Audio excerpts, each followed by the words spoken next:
Hi guys, welcome back and thanks again for your subscriptions, which is growing. I've got over 100 now, so I'm really thrilled. Keep it going, might have 1,000 in 10 years if I'm still on the planet, so please keep it going. And if you do like what you're hearing here, please share and please subscribe. Thank you, and don't forget to click like, guys, because that actually gets me quite a bit of traffic, so that would be good. I'm just going to get my notes up now because I wanted to talk to you about this second full moon that's happening in Aquarius on the 22nd of this month. So let me just get these up right. Actually, I wanted to start this by asking you whether or not you actually felt any more invigorated or elevated from the recent Lionsgate portal on the 8th of August. Now, the reason I asked the question is because the energy of this Lionsgate moon is going to be resonating throughout the month. I mean, we're sort of, we're towards the back end of the month now, but nevertheless, it's still there. And I was a little bit disheartened, to be honest, to read that so many were actually struggling to stay uplifted in this sort of heavy sort of Saturn energy that we're dealing with at the minute.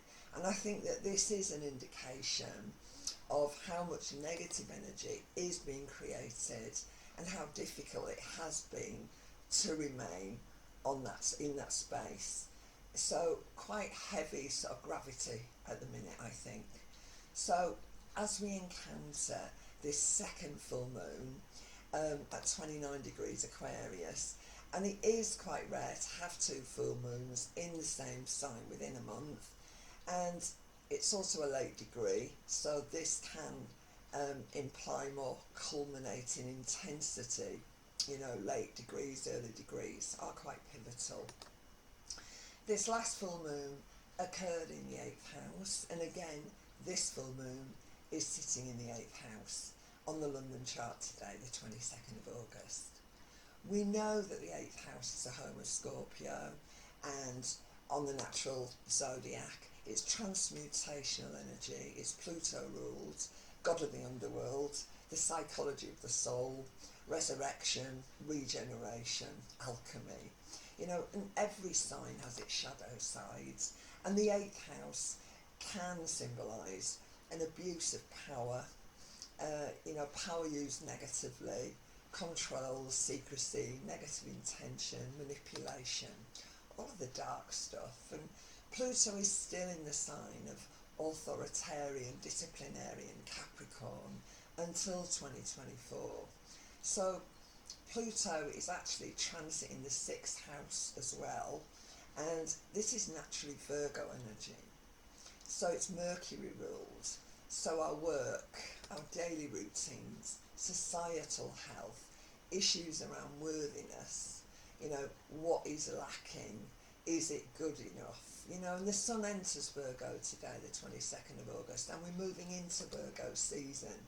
So diligent Virgo, very practical, all the practicalities. But Virgo can overcorrect and be slightly obsessive if it is in doubt.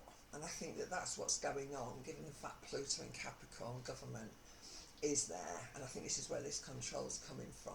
So if it feels it lacks in any way, it can prompt this over-analysis and excessive thought. I mean, bordering on paranoia in some instances. And, I was hearing today about New Zealand locking down its mainland and its islands for one confirmed case of COVID. And to me, that's excessive Virgo in a nutshell, really. In my view, there's most definitely a lack of structured, practical governing, or so it appears. However, with this Virgo energy, I'm sort of intuiting something more troubling, and I think that's got to be yet fully realised by the masses. Pluto in Capricorn on this 6th house, for me, can be misappropriated power, possibly, possible dishonesty, and divisive action from global government to further foster societal division using fear and propaganda. And I'm ever more convinced that this covert operation is to create a new social system that will benefit only the few. And for the many, I just see further expansion of global misery. You know, these governments are panicking, right? They don't know what's going on either. And I think we've just really got to trust our gut here. And that's why I want to talk about Jupiter retrograde in Aquarius. And it is conjunct this moon in the 8th house. And we know that Aquarius can suggest extremes and radicalism. You know, the sunny side of Jupiter, though, is optimism, growth, hope, faith. And Jupiter does have an ability to amplify, magnify and exaggerate any situation. But Jupiter represents both publishing and editing, and I'd like to look at that. You know, I'm hearing and seeing only one narrative presented through government-owned mainstream media, okay? And what appears to be immediate censorship of any challengers, although this week it does appear that a couple of media platforms, independent platforms, are now taking a stand and asking more questions and are willing to challenge. You know, that's got to be a good thing. Jupiter, socio-political and judicial law. And these laws are now being reassessed and amended in some instances, well, most, to further facilitate a loss of personal freedoms and potentially our privacy in many parts of the world. So these laws being amended to allegedly safeguard and similarly to bring to heel those who stand outside the consensus. Jupiter is representative of overseas travel and freedom, and I think this is a breach of our civil rights, frankly. Jupiter, Mother Nature's son, let's have a look at that. Alternative healing, natural law, Neptune, retrograde in Pisces in the 9th house, Jupiter's home. Neptune, we talked about before, it is immune systems. It's about natural immunity. Why are we not encouraged to be more holistic in our approach and relax these vaccination plans? Why have well-established, medically proven alternatives to these vaccinations not been made available? Why? When they've been found to be really effective. Nobel Prize winning scientists being ignored if they challenge the WHO narrative. Other scientific PhDs being defamed by Wikipedia, labelled as conspiracy theorists. How shocking is that? You know, Jupiter, the educator, the mentor, you know, the dumbing down of our society. And you know what, guys? Maybe you should just check out Mike Judge's movie, Idiocracy, 2006, I think it was. A bit of a dystopian satire, but it's well worth a viewing for its comedic content alone. It's a really good movie, and I think maybe you'll get where I'm coming from. So that's Mike Judge's Idiocracy. You should check that out if you've not already seen it. I realise I'm being a little bit contentious here, but I can't help but wonder, where exactly are we going? You know, the introduction of vaccine passports to allow us to travel, to eat, to dance and even exercise possibly. Let's hope as we move into Libra season a better balance can be struck here. Although I'm looking at the possible impact of Mars actually moving into Scorpio. That's October end to mid-December this year. Martial Mars in Scorpio, excessive vigilance in an attempt to master the task, whatever that may be. You know, let's hope it's a positive. You know, I've got kids in Sydney. You've got armed, you know, we've got the army on the street knocking on doors to make sure that you're at home. It's just insane. The headlines, I think, so mid-September, mid-October, December, could certainly read due to accelerated numbers of the winter virus. Further restrictions will need to be enforced by uniformed personnel to safeguard. Yeah, well, we will see. So huge is this global operation that no one can actually believe it, I think. So for many, this sort of global Ponzi scheme, as I'm terming it, is just too massive to contemplate and can't possibly be true. But that sounds chillingly familiar to me. Chillingly familiar. Jupiter in Aquarius, Pluto in Capricorn. So let's look at this Jupiter in Aquarius conjunction a little bit deeper now. We've got personal truths, religious belief and so on. This is Jupiter energy. Worsening unrest in the Middle East right now. This is all happening. We've got further attempts to obliterate history with this cancel culture and their belief.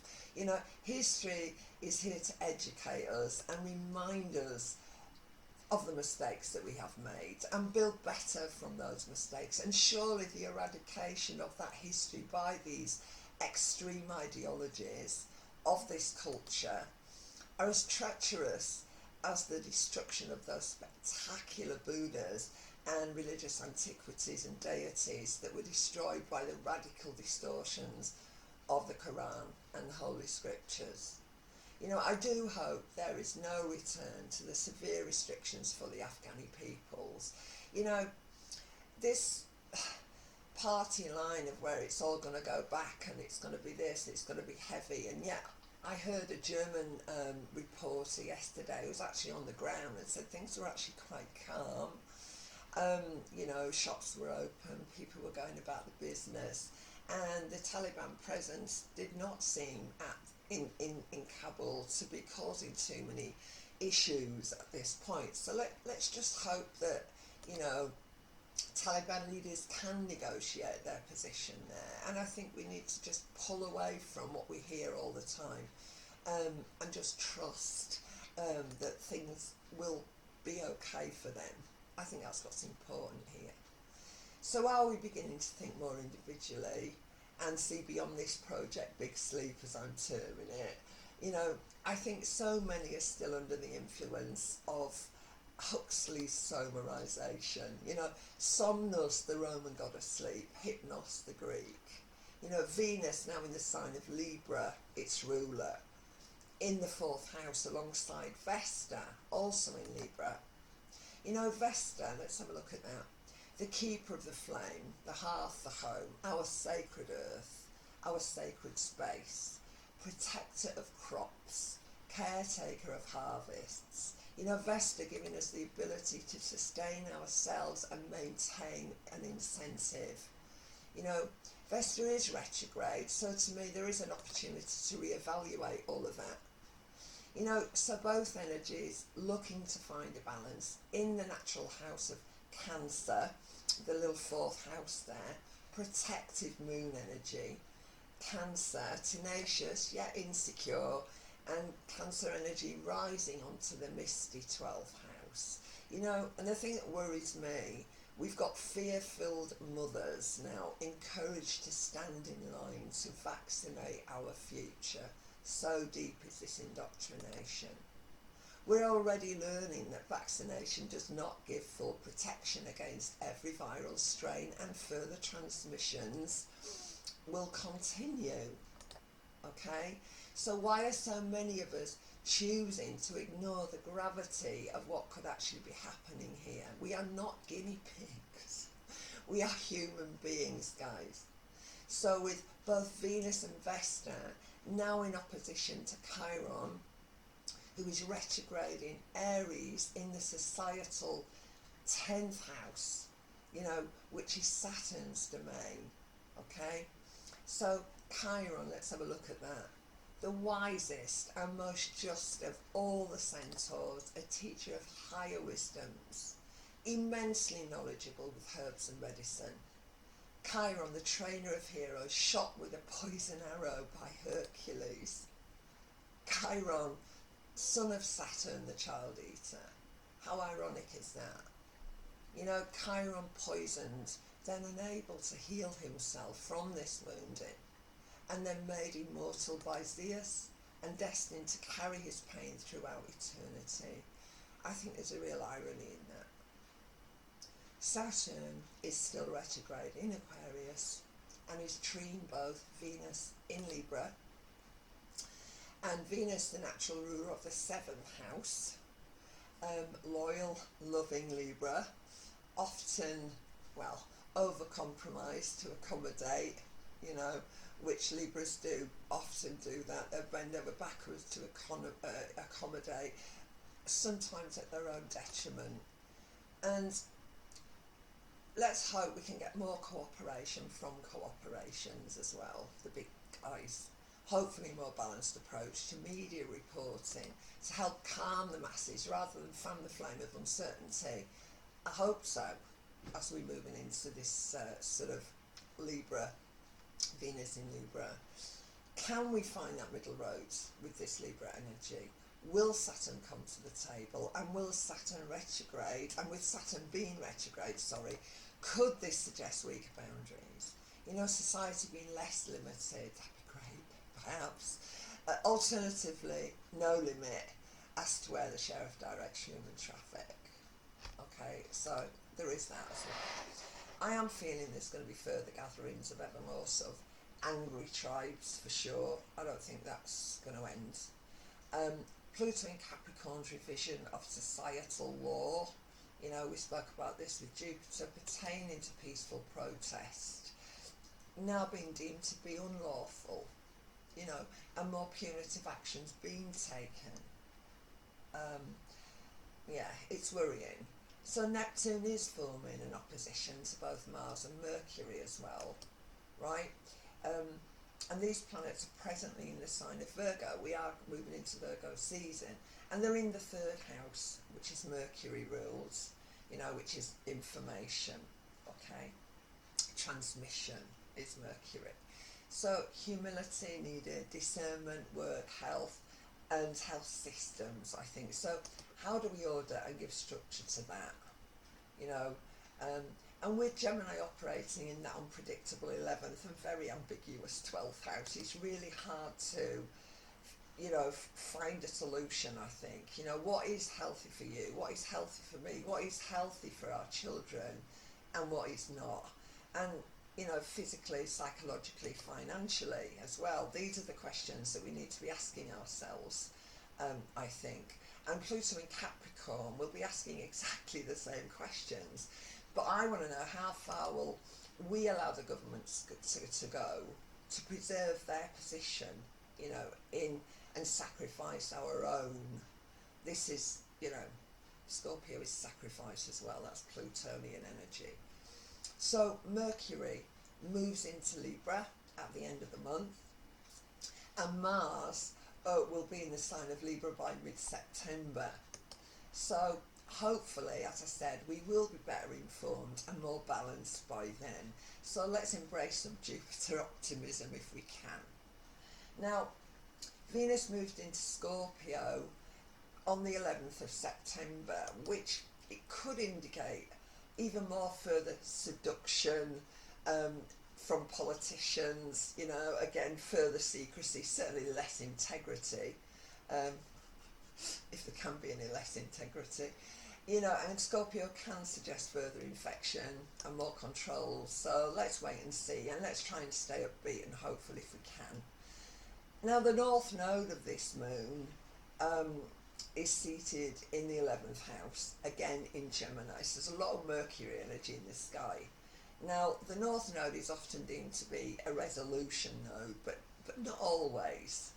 And this north node is conjunct asteroid Ceres. Now, I wanted to talk about Ceres. I don't often do asteroids. I look at them for me, but not particularly for a client unless they ask for it.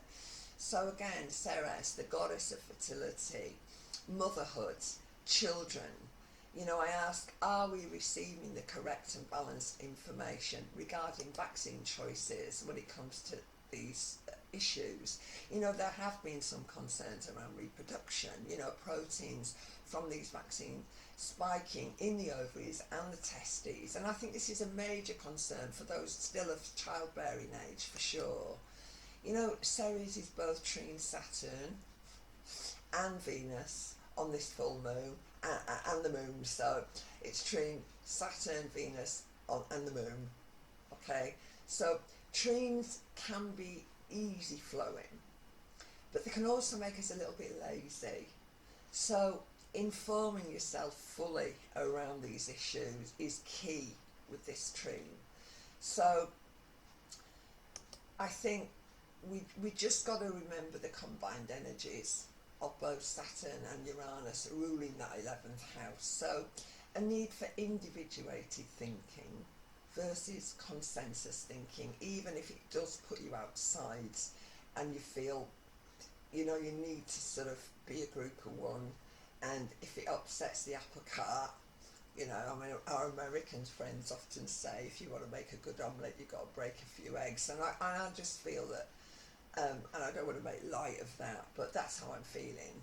We have to be careful, particularly for people that are of childbearing age, I think. So Neptune, let's have a look at it. Neptune is source energy, custodian of the unconscious worlds, altered state, sleep, dreams, all that is hidden, the house of illusion and delusion, and it's in the 9th house, Jupiter's domain. As I mentioned earlier, Jupiter is about beliefs, truths, philosophies, judicial law, and intuition, and trust and acceptance are Neptunian traits, but who do we trust? Do we trust what we read and hear and continue to accept that as the infinite truth? Neptune is conjunct asteroid Pallas, the strategist, up there as well in the 9th house. And both energies are retrogrades. And they're both tucked up in that sleepy Pisces, So there can be confusion, and it is difficult to formulate any truth and strategize well with these energies. But will we sleep through the alarms that we've had? Will we sort of humbly roll over, Virgo, and surrender to the illusions and delusions, right, that Neptune can generate? Or do we stand firm in our belief of true power of our intuition? Because that, for me, is where we're at. Because intuition, for me, it connects us to that infinite source. So both Neptune and asteroid Pallas are sextile Pluto in Capricorn now. And in my view, sextile aspects are less of an outward force and more of an internal struggle. And possibly we're going to find that within governments too. There might be more opposition to some of the laws that are being passed at the minute. That'd be great. A few more nays and not so many yays. So let's see if that happens as well. Let's watch the news and, check that out. So Neptune opposes both Mars and Mercury in Virgo. So really, there is a definitive double take is really needed here. The devil is in the detail, and I think you should think before you act, particularly if you were thinking about family and so on and so forth. It is quite important that we are aware. It's so important for me that we trust that inherent intuition. Trusting God, trusting the engineers, trusting the little green men, trusting the cosmos. Whatever your perspective, it is a personal journey, but it is written in religious texts that we are made in his image. Whatever image, you sort of relate to. And I think we do need to remember that. We do need to remember that. God is all powerful. We are made in that image, so we need to think about it. So Neptune, this house of sleep and altered state and meditative thought that I've talked about, maybe turn off the tech and go inside for the answers with this transcendent energy of Neptune. Although I'm not sure meditation alone is going to cut this, guys, to be honest. So let's have a look at the climate.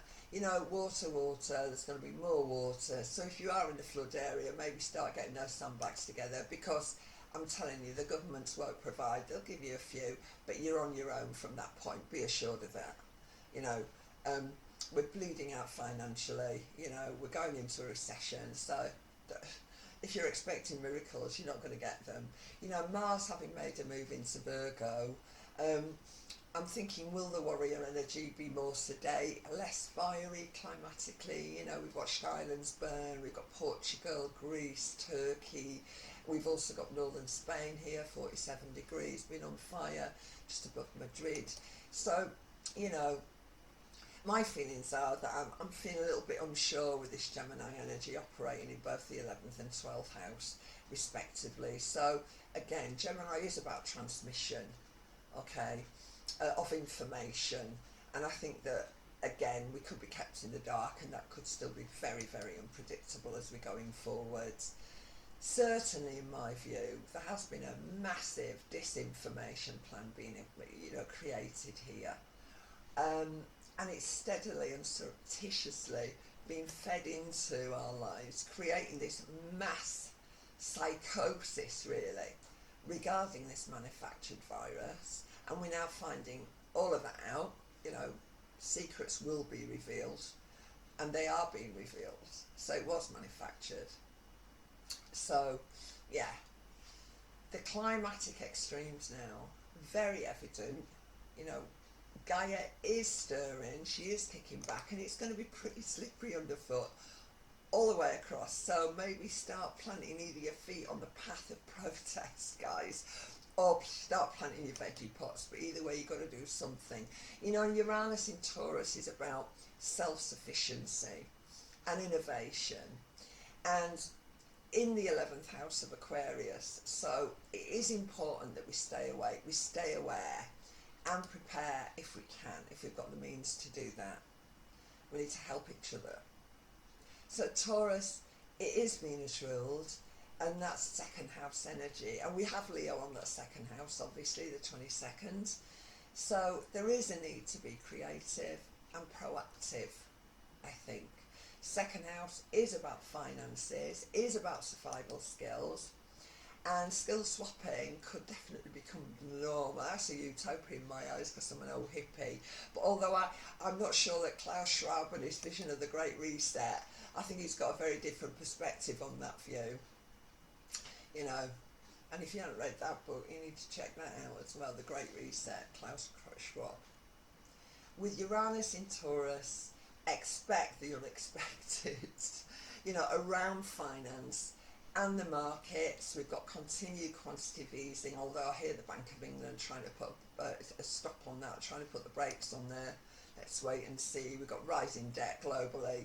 So, and how can we expect anything else with these sort of draconian measures that have been taking place, really, all part of the master plan in my eyes. So with Pallas, the strategist, conjunct Neptune in foggy Pisces, in that 9th house of expansion and the law, in opposition to both Mars and Mercury in discriminative Virgo in that 3rd house, I do anticipate more inconsistent and even more persuasive arguments will arrive. So just watch that space. We've got Black Moon in Lilith, also in Gemini. There is so much Mercury, Gemini, Virgo energy in the sky, information, and a need to look carefully and re-examine things. It's very important that we do that. So we've got Lilith in Gemini, retrograde, in the behind-the-scenes energy of that 12th house. Now, she's squaring both Mercury and Neptune, foggy Neptune, on this full moon. Now Lilith is also trine, it's a little bit lazy, the moon, Jupiter and Vesta. So will we stand firm in our self-governing, our own truth, and self-maintain, rather than listen to the empty words of the elected? I've got to say, worshipping false idols hasn't quite gone to plan, has it? And talking about celebrities and false idols, I couldn't believe Jennifer Aniston. Can't believe that she actually starred in the series Friends, can she? Wow, amazing. And Tom Cruise, he was a bit of a, he had a go, didn't he, on set apparently as well. Well, it doesn't really affect them. They can just bolt the doors, can't they? So, can we wake up from this sort of soma slumber of Huxley's Brave New World? Will Lilith become more humble and tolerate? And maybe you should read up on the mythology of Black Moon Lilith and formulate your own opinion on that one. So whatever level you're consciously operating at, it will decide that for you, I think. It will decide what your strategy is. Whether or not you are consensus and you follow the consensus, whether or not you're more individuated in your thinking, you step outside that for your thinking, or even if you're in a sort of spiritual state, if that's where you're at, then you're going to approach it very differently. But I am really feeling that something huge is coming, actually. a bit of a Pandora's box could be opened, and I think this secret will out, and maybe even sacred knowledge that will change the face of human history. You know, we will see. And I certainly feel that the astrology of 2022 is going to be quite something, and this event could well reveal our true origins, actually. That's me being a bit predictive, so let's wait and see. How many more are actually beginning now to see the fog moving in over the bay? Seriously, guys, lobsters in the pot being lulled into sleep, a nice gentle ride into the afterlife. You know, we've got the coercing of our young, a festival ticket, an ice cream. I mean, well, they do say, don't they, a spoonful of sugar makes the medicine go down. You know, but across the world, we've got cash incentives to take a vaccine. Why? You know, I just don't remember cash incentives being offered for the well-established and fully authorised swine flu vaccine. So why do this? And what price are we and our children paying for our freedom? You know, you've got to work that one out. And like I said, whatever your level of consciousness you're at, you know, you will make your decision accordingly.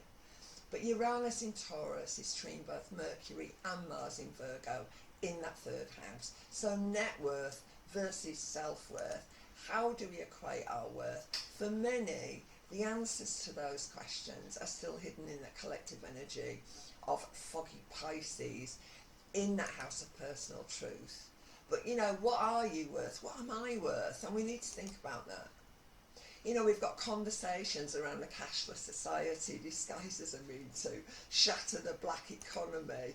And we've got greased palms and brown envelopes being secretly exchanged in cyberspace. You know, laundered funds from drug trafficking, arms stealing. We've got tax evasion disguised as philanthropy. You know, welcome to Planet Davos. You know, it's a members only club, guys. You know, we see more and more displaced people through ethnic cleansing, climatic extremes. This is creating mass exodus worldwide. We've got the fortification of borders. Now, Turkey notes today that, you know, we've got heat-seeking drones. We've got patrolling, got, you know, armies patrolling border fences, checkpoints. We've got Israel again that's impeding on Palestinian lands. You know, there's this whole strengthening of what's mine's mine and what's mine's my own. And we bolt our doors to the wastelands. You know, we choose to close our eyes to collective suffering. And I spoke about this at the beginning of this, about the many who weren't able to raise their momentum and their vibration, even though they did have the opportunity to do so with that Lionsgate portal. And it really is about the physics, and we should remember that. The emotional mirror does exist. Our words and our actions reflect that energy and those thoughts. So let's try and stay awake and maintain a balance if we can. Let's be mindful of our contribution through cosmic law. Let's not aid and abet the creation of this divisive, discriminatory and apartheid system that they're trying to create here. This is a global colon cleanse, guys. So let's eliminate and purify. Let's regenerate a better future. You know, that's what we need to do. And I think that that's why we're not able to, you know, raise that vibration, because of everything that's going on and the fact that we've got this darkness around us, and we have got to try to push away from that. We've got to try to embrace the light as much as we can. Anyway, I've had my rant. So I'm going to leave you with this. On leaving the White House, Eisenhower warned Kennedy against this military-industrial complex. You know, he was talking about the CIA and the NSA, and we've got Snowden and Julian and all the rest of it that have also tried to warn us. Sadly, weren't in presidential positions, so got scuppered, basically. You know, so he warned about this disastrous rise of power and control of a society worldwide, and he left out one, the corrupt pharmaceutical companies, contrived vaccine patents, and the manipulation of the human species on this planet. You know, and he was a wise and a truthful man in my eyes. You know, now we've got Julian and we've got all the whistleblowers coming forward who are now bringing this into the force, so good luck to them. And I just thought I'd just check out Eisenhower's chart to see where he was. It's amazing. He's got a tremendous amount of Libra. He was born Sun and Moon in Libra, Uranus in Libra, Vesta in Libra, Mercury in Libra, okay? And an amazing amount of Sagittarius, and really blew my mind, he was born Jupiter in Aquarius. So, yeah, wise, truthful, and a man of values, I think. Yeah, they're a bit rare on the planet now, with presidencies and premiers, aren't they? So, okay guys, I hope you enjoyed listening. I want you to catch up soon with a piece that I'm working on to do with mental health, the astrology of breakdown. So, you know, please join me for that one. So please, again, like, subscribe and share if you will. Take it easy guys. Stay awake. Lots of love. Bye now.